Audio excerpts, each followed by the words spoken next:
नमो अर्हन्ताणं नमो सिद्धाणं नमो आयरीयाणं नमो अध्यायाणं नमो लोये सव्यसाहुणम्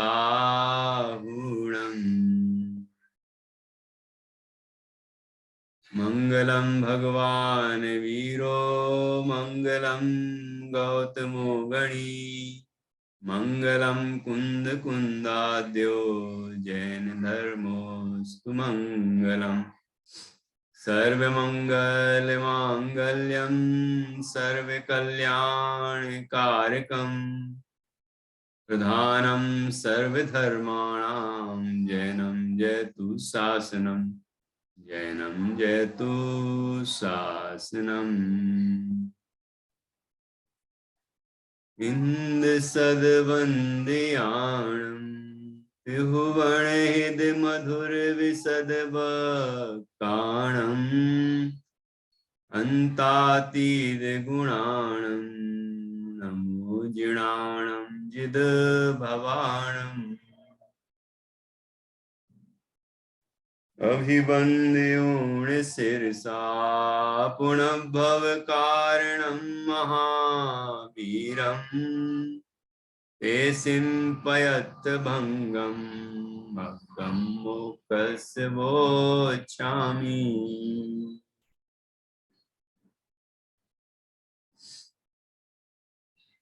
आचार्य श्री कुंद कुंद देव द्वारा रचित यह पंचास्तिकाय संग्रह परमागम है। इसका दूसरा अधिकार चल रहा है, जिसमें 9 पदार्थों का वर्णन किया गया है और उसके बाद चूलिका के रूप में मोक्ष मार्ग का वर्णन किया है। मोक्ष मार्ग का स्वरूप 9 तत्वों पर आधारित है। 9 तत्वों का, 9 पदार्थों का स्वरूप जाने बिना, उनकी श्रद्धा ज्ञान बिना जीव को सम्यक दर्शनादिक प्राप्त नहीं हो सकते।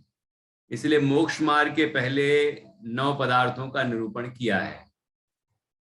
इसके बाद मोक्ष मार्ग का स्वरूप बताएंगे।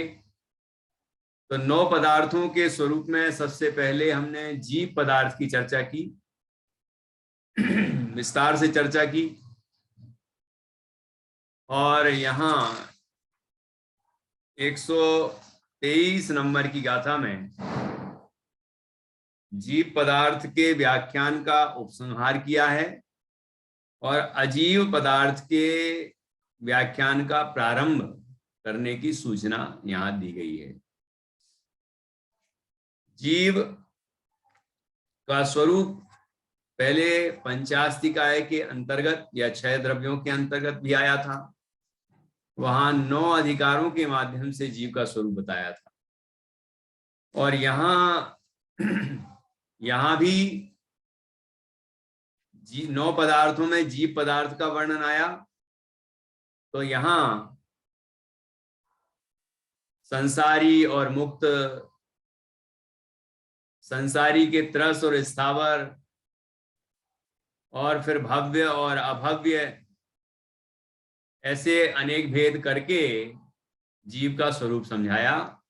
और अंत में निष्कर्ष की जो बात की, बड़ी सुंदर बात आई कि जीव संसारी और मुक्त, भव्य अभव्य, रस स्थावर, संगी असंगी, कैसी भी पर्याय में हो, उसका शुद्ध चैतन्य स्वरूप समान है।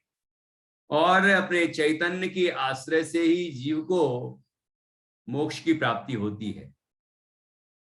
सम्यक दर्शन आदि प्रकट होते हैं, फिर मोक्ष प्राप्त होता है। ये जीव के आश्रय के बिना संभव नहीं है। ये बड़ी ही सुंदर चर्चा यहाँ पर आई। और अब यहाँ 123वीं गाथा में जीव पदार्थ के व्याख्यान का उपसंहार किया है। और अजीब पदार्थ के व्याख्यान के प्रारंभ की सूचना दी है, वह हम पढ़ेंगे और फिर इसके आगे हम चर्चा करेंगे। सबसे पहले जीव का व्याख्यान पढ़ते हैं।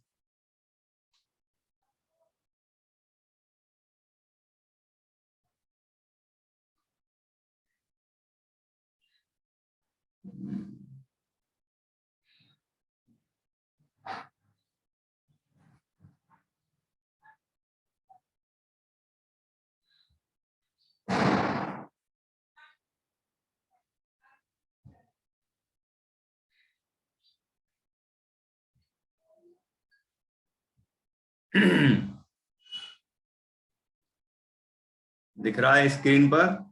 123 भी गाथा 1 2 3।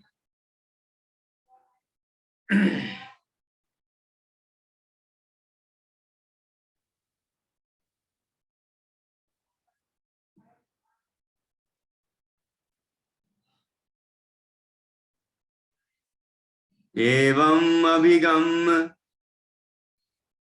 जीवम, एवं अभिगम जीवम अन्येहिं विपज्येहिं बहुगेहिं, अन्येहिं विपज्येहिं बहुगेहिं,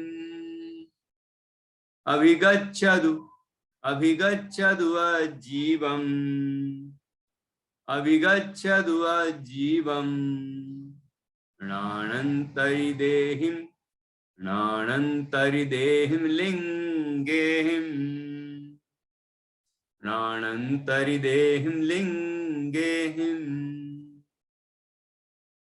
एवं अभिगम्य, इस प्रकार अभिगम्य, एवं अर्थात इस प्रकार, अभिगम्य अर्थात जानकर, जीवम जीव को, अन्येहिं विपज्येहिं बहुगेहिं कि अन्य बहुगेहिं बहुत प्रकार की, पज्येहिं पर्यायों के द्वारा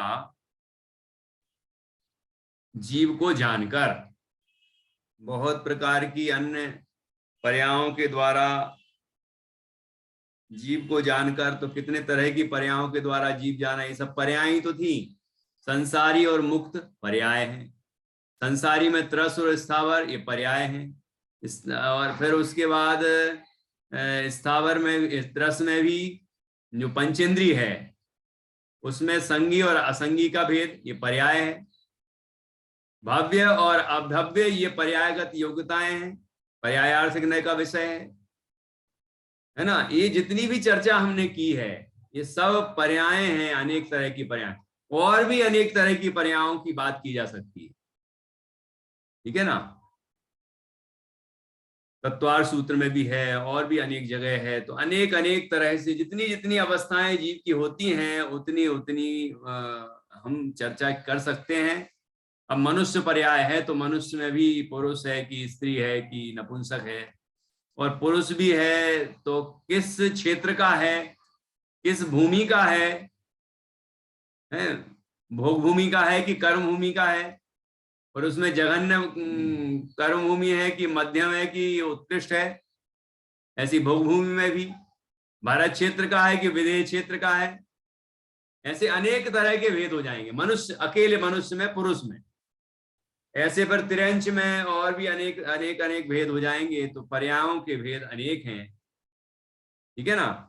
तो यहाँ कहा कि इस प्रकार अन्य भी बहुत सी पर्यायों द्वारा जीव को जानकर, अभिगच्छतु अजीवम, अभिगच्छतु, गत्यार्थक धातुएं ज्ञानार्थक भी होती हैं, तो यहाँ पर ज्ञान के अर्थ में अभिगच्छतु मतलब जानो, ठीक है ना। जानो, किसको जानो कि अजीवम, अब अजीव को जानो। णानंतरेहिम णानंतरिदेहिम लिंगेहिम, कैसे हैं वो अजीव के ज्ञान से अंतर, अनंत ज्ञान, णानंतरिदेहिम लिंगेहिम, ज्ञान से अन्य लिंगों के द्वारा जो पहचाने जाते, लिंग मतलब चिन्ह, लक्षण, तो ज्ञान लक्षण के अतिरिक्त लक्षणों से, गुणों से वो पहचाने जाते हैं, ऐसे अब अजीब की बात करते हैं। देखो, ज्ञान लक्षण से जीव पहचाने जाते हैं, ठीक है। तो ज्ञान के अतिरिक्त जो लक्षण होंगे उनसे अजीब पहचाने जाते हैं। वो स्पर्श रस गंध वर्ण मंता पुद्गलाहा, ठीक है ना। फिर धर्म द्रव्य गति हेतुत्व, अधर्म द्रव्य स्थिति हेतुत्व, आकाश द्रव्य अवगाहन हेतुत्व, काल द्रव्य परिणमन हेतुत्व इत्यादि गुणों से पहचाने जाते हैं, ठीक है ना। तो ऐसे ज्ञान के अतिरिक्त गुणों के द्वारा, लक्षणों के द्वारा जो पहचाने जाते हैं, अब ऐसे अजीब की बात करते हैं। देखिए यहाँ 123वीं गाथा का अन्वयार्थ है। इस प्रकार अन्य भी बहुत पर्यायों द्वारा जीव को जानकर ज्ञान से अन्य ऐसे लिंगों द्वारा जीव अजीव को अजीब जानो। यह जीव व्याख्यान के उपसंहार की और अजीब व्याख्यान के प्रारंभ की सूचना है, ठीक है। और बड़ी टीका की जरूरत है क्या? देखिए, इस प्रकार इस निर्देश के अनुसार, अर्थात ऊपर संक्षेप में बताए अनुसार, पहला पॉइंट, व्यवहार नय से कर्म ग्रंथ प्रतिपादित जीव स्थान, गुण स्थान, मार्गणा स्थान इत्यादि द्वारा प्रपंचित विचित्र भेदरूप बहु पर्यायों द्वारा, पहली पर्याय, पहली व्यवहार नय की अपेक्षा, है ना। ये कर्म से, कर्म ग्रंथ कथित जीव कांड, कर्म कांड ग्रंथों में जो कहे गए हैं, ऐसे जीव स्थान, गुण स्थान, मार्गणा स्थान इत्यादि, इत्यादि में जीव समास, है ना, पर्याप्तक, अपर्याप्तक और भी अनेक। तो ऐसे अनेक अनेक तरह के जो भेद हैं, हमने अभी पंचास्तिका संग्रह के अंदर भी पंचास्तिकाय में के प्रकरण में, क्षयद्रव्य वाले प्रकरण में जहाँ जीव की चर्चा आई थी, वहां भी सीखे। यहाँ भी आया वर्णन अभी अभी जीव पदार्थ के अंदर, द्रव्य संग्रह में भी पढ़ा है ना। अनेक अनेक तरह से प्रपंचित मतलब विस्तरित, प्रपंच करते हैं ना, प्रपंच, तो प्रपंच का मतलब विस्तार, किसी बात को विस्तार देना, यहाँ विस्तार के अर्थ में, ठीक है ना। तो ऐसे अनेक अनेक इत्यादि में अनेक अनेक चीजें आ गई। इत्यादि द्वारा प्रपंचित विचित्र भेद रूप बहु पर्यायों द्वारा, अनेक तरह की पर्यायों द्वारा व्यवहार नय से, ठीक है। और तथा निश्चय नय से मोह राग द्वेष परिणति संप्राप्य विश्व रूपता के कारण कदाचित अशुद्ध ऐसे, और कदाचित उसके मोह राग द्वेष परिणति के अभाव के कारण शुद्ध ऐसी चैतन्य विवर्त ग्रंथि रूप बहु पर्यायों द्वारा जीव को जानो। निश्चय से कैसे? कि अशुद्ध निश्चय नय से और शुद्ध निश्चय नय से। अशुद्ध निश्चय नय से जानो, ऐसा कहा तो मोह राग द्वेष आदि रूप विकारी पर्याय रूप जानो। पहली जो कही थी वो व्यवहार नय से कही थी, ठीक है ना, व्यवहार नय से, क्योंकि जीव और शरीर दोनों का संयोग रूप अवस्था बताई, कर्म और जीव के परिणामों का संयोग बताया, निमित्त नैमित्तिक संबंध बताया। तो उस वहां तो पहले पॉइंट में व्यवहार नय था। फिर दूसरे वाले बिंदु में निश्चय नय के दो भेद हैं। शुद्ध निश्चय नय में अशुद्ध निश्चय नय में अशुद्ध पर्यायों की बात की है, मोह राग द्वेष आदि जितनी विकारी पर्याय हैं, जितनी विकृतियां हैं, ठीक है ना। और शुद्ध निश्चय नय में उन विकारी पर्यायों के अभाव होने पर जो पर्याय प्रकट होती हैं उनकी बात है। जैसे सम्यक दर्शन, सम्यक ज्ञान, सम्यक चारित्र, है ना, नौ केवल लब्धियां, अनंत चतुष्टय, और उसके बाद सिद्ध पर्याय, और सिद्ध पर्याय में जितनी सभी गुणों की जो शुद्ध पर्याय हैं वो सभी, है ना, वो सब शुद्ध पर्याय हैं। उन शुद्ध पर्याय रूप जीव को देखना, सिद्ध देखना जीव को, ठीक है ना, इस शुद्ध निश्चय नय हुआ। अब शुद्ध निश्चय नय के भी तो तीन भेद हैं, एक देश शुद्ध निश्चय नय, साक्षात शुद्ध निश्चय नय और परम शुद्ध निश्चय नय। तो एक देश शुद्ध निश्चय नय से सम्यक दर्शन, सम्यक ज्ञान, सम्यक चारित्र रूप जीव को देखना। और साक्षात शुद्ध निश्चय नय में केवल ज्ञानादि रूप जीव को देखना। और परम शुद्ध निश्चय नय से तो सभी जीव समान है, उसमें तो कोई असमानता है ही नहीं। ठीक है ना। यहाँ पर्यायों की बात की है तो अपन दो ले लेंगे, एक देश शुद्ध निश्चय नय और साक्षात शुद्ध निश्चय नय। ठीक।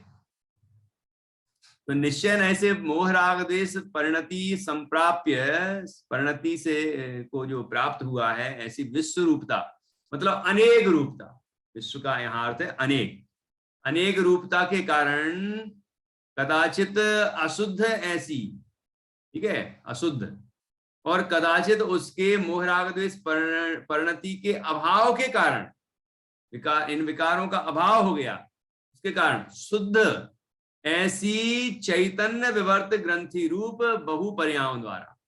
चैतन्य विवर्त, विवर्त का अर्थ होता है परिणमन, चैतन्य का परिणमन, चैतन्य का परिणमन, पर्याय अवस्थाएं जो होती हैं, है ना, वो सब चैतन्य विवर्त कहलाता है। ग्रंथियां मतलब गांठें, ऐसे शब्द का प्रयोग प्रवचन सार जी की 80वीं गाथा में आया है। चिद विवर्तन की ग्रंथियां हैं, तो ऐसे चिद विवर्तन की ये ग्रंथियां हैं, गांठें हैं। गांठें एक के बाद एक, एक के बाद एक, एक के बाद एक होती है, और एक क्रम से होती हैं, और एक गांठ दूसरे गांठ में प्रवेश नहीं करती। ऐसी पर्याय क्रम से होती हैं, एक पर्याय दूसरी पर्याय में प्रवेश नहीं करती, ऐसा पर्यायों का स्वरूप है। ठीक है ना। उसमें व्यतिरेकी प्रवृत्ति होती है, यह वह नहीं है, यह वह नहीं है, यह वह नहीं है, ऐसी प्रवृत्ति होती है। तो चैतन्य विवर्त ग्रंथि रूप बहु पर्यायों द्वारा, जैसे निश्चय और फिर उसके पहले व्यवहार नय, दोनों नयों से जीव की पर्यायों को जानो। इस तरह दोनों पर्यायों रूप जीव को जानो। इस प्रकार जीव को जानकर क्या करना, बस जान लो। एग्जाम होता हो तो दे दो, और सर्टिफिकेट मिलता हो तो ले लो, और बता दो दुनिया को कि मैंने भी जाना है, पंचास्ति का संग्रह पढ़ा है मैंने, है ना। ये उद्देश्य है हमारा।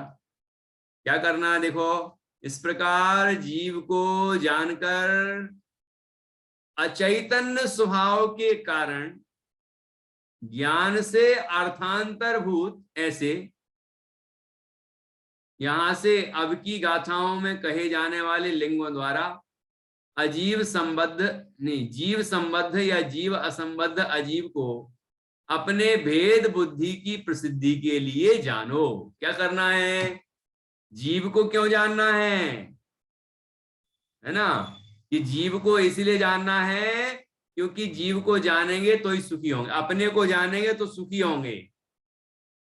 और अजीव को क्यों जानना है, कि अजीव से भिन्न अपने को जानेंगे तब सुखी होंगे। क्योंकि अजीब, अनादि से हमने अपने को अजीब को जीव मान रखा है, या अजीब चीजों को अपना मान रखा है।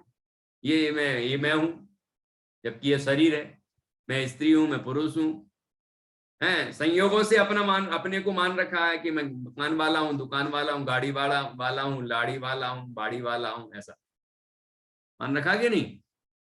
तो इस रूप में नहीं, मैं इंद्रिय वाला नहीं, मैं शरीर वाला नहीं, मैं धन संपदा वाला नहीं, मैं उद्गल धर्म आकाश काल वाला नहीं, मैं तो इन सबसे न्यारा शुद्ध चैतन्य तत्व हूं।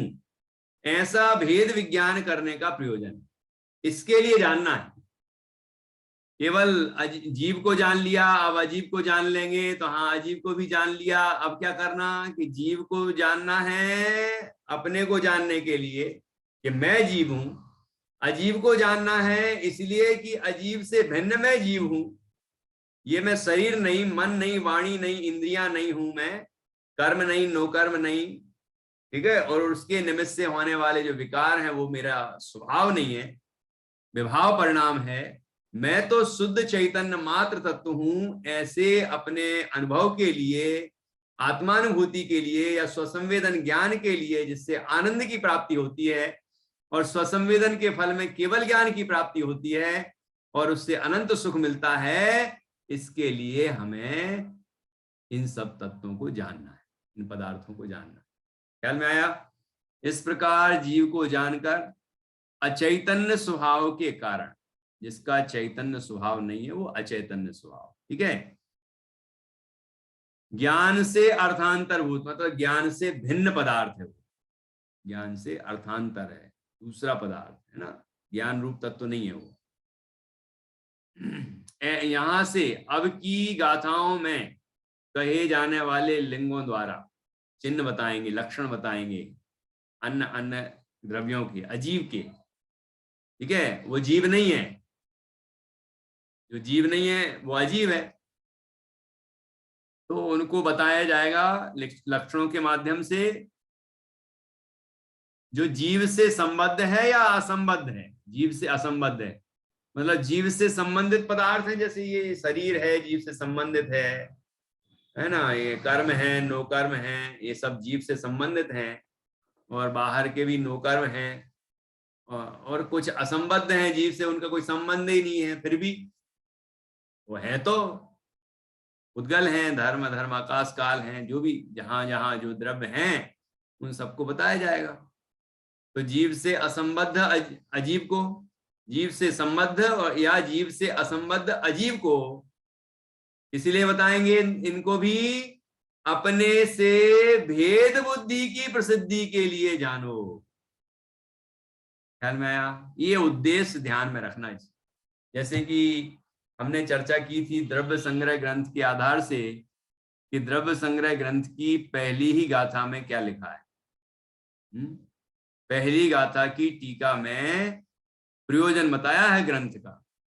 तो क्या बताया है ग्रंथ का प्रयोजन? कौन बताएगा? बहुत बार बता चुका हूं। व्यवहार से ग्रंथ का क्या प्रयोजन है? हाँ, कौन हाथ खड़ा कर रहे हैं? कोई बताएंगे? व्यवहार से क्या प्रयोजन है? हाँ, निधि जी, डॉक्टर निधि जी। व्यवहार से तो 7 तत्वों का ज्ञान या 6 द्रव्यों का, 5 अस्तिकाय को जानना है। और निश्चय से देखें तो इन सब को जानकर आत्म तत्व को जानकर और फिर उससे उत्पन्न सुख की प्राप्ति करना है, जिसके फल में केवल ज्ञान होगा और उसके बाद हमें परम आनंद जो आएगा, सुख की प्राप्ति, वो इसका निश्चय से ग्रंथ का प्रयोजन है। बहुत बढ़िया, बहुत सुंदर, बिल्कुल सही बताया है। ठीक है ना। निश्चय परम देखो, व्यवहार नय, निश्चय नय, परम निश्चय नय, ऐसे 3 बिंदु लिए हैं वहां पर। तो व्यवहार से 6 द्रव्य आदि का ज्ञान होना वो प्रयोजन है ग्रंथ का।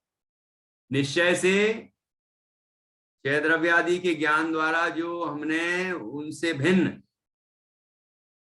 6 द्रव्यों में जीव द्रव्य, 5 अस्तिकाओं में जीव अस्तिकाएं, 7 तत्वों में जीव तत्व, 9 पदार्थों में जीव पदार्थ, ऐसा जो मैं हूं, ऐसे अपने स्वरूप को जानकर, है ना, उसका संवेदन किया, उसकी अनुभूति की, और उससे जो आनंद प्रकट हुआ, स्वसंवेदन से उत्पन्न आनंद प्राप्त करना, ये निश्चय से प्रयोजन है। और परम निश्चय से क्या है कि स्वसंवेदन के फल में प्रकट होने वाला केवल ज्ञान और उसके साथ प्रकट होने वाला अनंत आनंद प्राप्त करना, वह इस ग्रंथ का प्रयोजन। और ये बात यहां भी आ रही है, देखो जो यहां पर भी पंक्ति दी है उसका भी यही तात्पर्य है कि नहीं? अपने से भेद बुद्धि की प्रसिद्धि के लिए जानो, अपने से भेद बुद्धि की प्रसिद्धि, ठीक है ना, कि वो अपने से भिन्न है, ये जानना है हमें। अजीब को क्यों जानना है? कि वो जीव नहीं है। जैसे समय सारथी में आया, धर्मादि मेरे कुछ नहीं, मैं एक ज्ञायक भाव, है ना, मोहादि मेरे कुछ नहीं, मैं एक ज्ञायक भाव। तो अपने को एक ज्ञायक भाव बताने के लिए उनको ही बताया कि धर्म द्रव्य में नहीं, अधर्म द्रव्य में नहीं, आकाश द्रव्य में नहीं हूं, काल द्रव्य में नहीं हूं, पुद्गल द्रव्य में नहीं हूं, है ना, ये कर्म नहीं हूं मैं, नो कर्म नहीं हूं, ये रागादि विकारी परिणाम मोहादि भाव भी मैं नहीं हूं, मैं तो एक ज्ञायक भाव शुद्ध चैतन्य तत्व हूं। ऐसे शुद्ध चैतन्य को बताने के लिए इन सब का वर्णन किया कि ये मैं नहीं, ये मैं नहीं। ख्याल में आया कि नहीं? प्रयोजन क्या है? तो अपने से भेद बुद्धि की प्रसिद्धि के लिए जानो। ये करना है हमें। मतलब अजीब को जान के अजीब को जानते रहे तो देखो अजीब की कितनी बारीकी में चले गए, कितनी गहराई से जान लिया हमने कि नहीं ये प्रयोजन नहीं है, जानना है गहराई से, लेकिन ये जानना प्रयोजन नहीं है। प्रयोजन है उससे भिन्न अपने को जानना, अजीब से भिन्न अपने को जानना। जीव को जाना हमने, जीव को बहुत गहराई से जाना हमने, लेकिन ये जानकारी ये प्रयोजन नहीं है। जीव को जानना प्रयोजन है, ये मैं जीव हूं ऐसी अनुभूति वो प्रयोजन है। ठीक है ना? कि आत्मा जाना लेकिन अपने को आत्मा नहीं जाना, समय सार जाना लेकिन अपने को समय सार नहीं जाना कि मैं खुद समय सार हूं। ठीक है ना? कारण समय सार हूं मैं, ऐसा नहीं जाना। तो क्या जाना? ख्याल में आया कि नहीं? ये तो वाचक जाना हमने, वाच्य कहां जाना? आत्मा शब्द वाचक है, आत्मा ये वस्तु वाच्य है, तो वाच्य को जानना है, अपने को जानना है। ठीक है ना? ये प्रयोजन है, ये ध्यान रखना चाहिए हम सभी। इस प्रकार जीव पदार्थ का व्याख्यान समाप्त हुआ। ठीक है, जीव पदार्थ का व्याख्यान समाप्त हुआ और कौन से पदार्थ का व्याख्यान शुरू हुआ? अजीब पदार्थ का व्याख्यान शुरू हुआ। देखिए एक गाथा वापस पढ़ लेते हैं एक बार, अगली गाथा पर पहुंचेंगे। एवमभिगम्य जीवम अन्येहिं विपज्ययेहिं बहुगेहिं अन्येहिं। ठीक है, एवमभिगम्य जीवम अन्येहिं विपज्ययेहिं बहुगेहिं अभिगच्छतु अजीवं ज्ञानानन्तरिदेहिं लिंगेहिं। इस प्रकार से हमने 123 नंबर की गाथा की चर्चा पूर्ण की। अब इसके बाद आएगी 124वीं गाथा। देखो यहां लिखा है अथ अजीव पदार्थ व्याख्यानम। अब अजीब पदार्थ का व्याख्यान किया जाता है। ठीक है, तो अजीब पदार्थ कौन कौन से हैं वो यहां बताए हैं। बहुत सरल गाथा है ये। अजीब पदार्थ कौन कौन से हैं, ये टीका भी बहुत छोटी है, देखिए पढ़ते हैं। आगास, देखो समझ में आएगा आपको तुरंत। आगास काल पौगल धम्मा धम्मेशु णत्थि जीव गुणा। आ रहा है ख्याल में?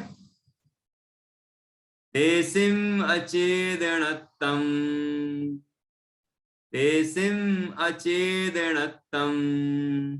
भणिदं जीवस्य चेदणदा।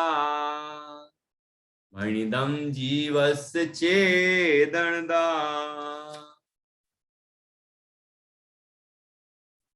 आगास काल पुग्गल धम्मा धम्मेषु णत्थि जीव गुणा। तेसिम अचेदणत्तम भणिदं जीवस्य चेदणदा। चेदणदा। आगास आकाश, काल काल, पौगल पुग्गल पुद्गल, धम्म धर्म, अधम्म अधम्म अधर्म। ये विभक्ति लगी है बहुवचन सप्तमी का, तो धम्मा धम्मेशु अर्थात आकाश काल पुद्गल धर्म और अधर्म में णत्थि जीव गुणा। जीव के गुण नहीं हैं, जीव के जो गुण बताए हैं वो इनमें नहीं। ठीक है, जीव चैतन्य तत्व है, वो नहीं है। जीव में सुख है, उनमें नहीं है ना? ऐसे जो जीव के स्वरूप बताए गए हैं वो इनमें नहीं है। जीव गुणा नत्थि नहीं है। ठीक है, तेसिम, अब जीव गुण नहीं है तो क्या हुए? तेसिम अचेदनत्तम भणिदम। तेसिम अचेदनत्तम, उनमें अचेतनत्व है। अचेतनत्व है मतलब चेतनत्व नहीं है तो क्या है? अचेतनत्व है, अचेतनपना है। चेतनता बिन सो अजीव है, पंच भेद ताके हैं, छडाला में आया है। तो इस तरह से चेतन पने का उनमें अभाव है। तेसिम अचेतनतम भणिदम जीवस्य चेदनदा, कि जीवस्य चेदनदा, जीव की चेतनता भणिदम अर्थात कही गई है। ठीक है ना। तो जीव के चेतनता कही गई है और अजीव के अचेतनता कही गई है। ठीक है, इस तरह से यहां गाथा में बताया। देखिए इसकी टीका भी बड़ी सरल है। अब अजीव का व्याख्यान है।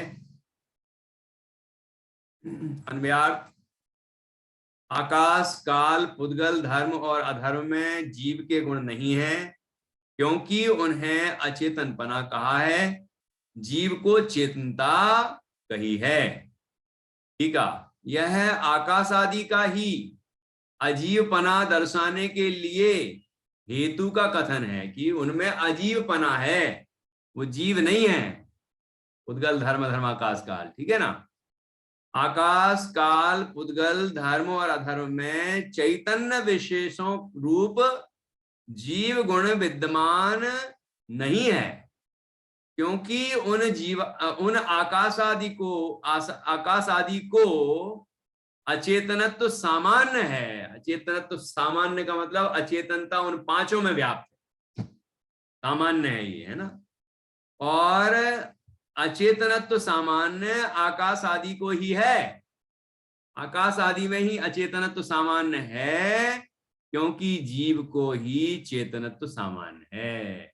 विश्व में जितने जीव हैं उन सब में चेतनता पाई जाती है, और जीव के अतिरिक्त जितने भी द्रव्य हैं उनमें अचेतनता ही पाई जाती है, चेतनता उनमें नहीं है। चेतनता नहीं है तो वे अचेतन है। ठीक है ना। इस तरह से यहाँ ये सभी द्रव्यों का स्वरूप, सामान्य स्वरूप यहाँ बता दिया गया है। और इससे हमें समझ में आता है कि विश्व में जितने भी ये पदार्थ दिखाई देते हैं चेतन तत्व के अतिरिक्त, ये सब अजीव हैं। और महत्वपूर्ण बात ये है कि जो अजीव हैं उनमें ही हम सुख खोज रहे हैं। जो अचेतन है उसको चेतन मान रहे हैं, और जो सुख से रहित है उसमें सुख खोज रहे हैं। अभी अगली गाथा भी आएगी जिसमें बताया जाएगा कि सुख दुख भी नहीं है उनके अंदर, है ना। तो जीव जो है वो सुख स्वरूप है, वो चेतन तत्व है। वहां तो हम चेतना नहीं ढूंढ रहे और वहां हम आनंद नहीं ढूंढ रहे, लेकिन जो शरीर है, इंद्रियां हैं, इंद्रिय के विषय हैं, परद्रव्य हैं, अजीव तत्व हैं, उद्गल हैं, उन सब में हम सुख खोज रहे हैं। उनमें हम चेतनता देख रहे हैं कि आंख देखती है, नाक सूंघती है, कान सुनते हैं, जबकि आंख नाक कान ये तो पुद्गल है ना। इनके निमित्त से जो ज्ञान प्रवर्तन करता है उनके भी यही नाम है, चक्षु इंद्री, भाव चक्षु इंद्री, द्रव्य, है ना, भाव कर्ण इंद्री, ऐसे नाम है। लेकिन वो ज्ञान है, ये चर्चा अभी आ चुकी है यहाँ पर। वो ज्ञान है, वो चेतन द्रव्य का लक्षण है, आत्मा का। इस तरह से हम देखते हैं कि यहाँ जो चर्चा आई है इससे हमें पता चलता है कि मैं एक चेतन तत्व हूं, बाकी सब अचेतन हैं। तो मैं एक चेतन तत्व हूं मतलब मैं तो हूं ही, मेरे अतिरिक्त जितने भी जीव हैं जिनमें भी चेतना पाई जाती है वो सब